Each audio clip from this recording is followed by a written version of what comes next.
Le géant du Gardon.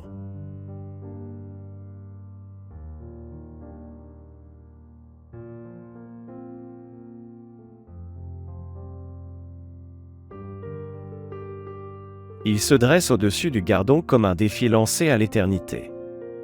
Le pont du Gard n'est pas seulement un monument, c'est le témoin d'une ambition démesurée. Celle de Rome, au 1er siècle de notre ère, décidée à dompter la nature pour apporter l'eau à la cité de Nîmes.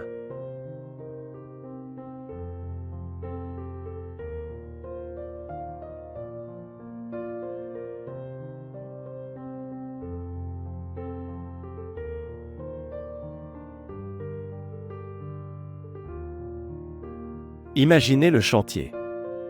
Pendant près de 5 ans, près d'1 millier d'hommes ont assemblé ces blocs de calcaire coquillé, certains pesant jusqu'à 6 tonnes.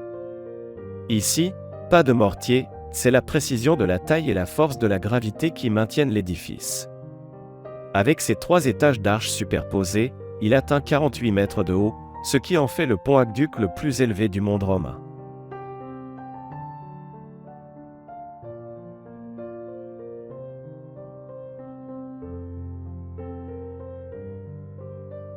Mais le véritable exploit est invisible à l'œil nu. Tout en haut, dans le canal couvert, l'eau circulait grâce à une pente d'une précision chirurgicale, seulement 25 cm de dénivelé par kilomètre. Un fil d'eau qui parcourait 50 km depuis la source d'Eure, pour alimenter les thermes, les fontaines et les jardins de la colonie de Nemours.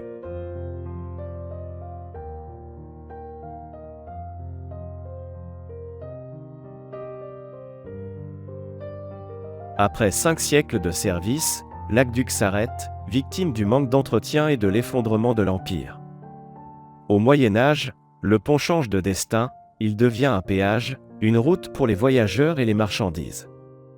Contrairement à tant d'autres ouvrages romains, il échappe à la démolition car il est le seul moyen de traverser la rivière.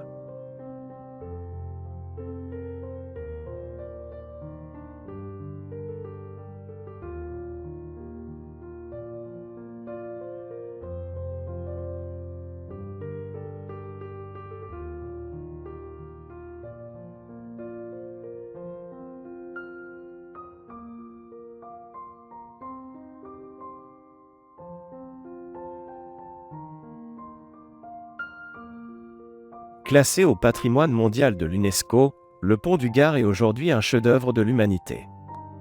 Plus qu'une prouesse d'ingénierie, c'est une œuvre d'art minéral qui semble avoir toujours fait partie du paysage de la garrigue. Un pont entre notre présent et l'éclat de l'Antiquité.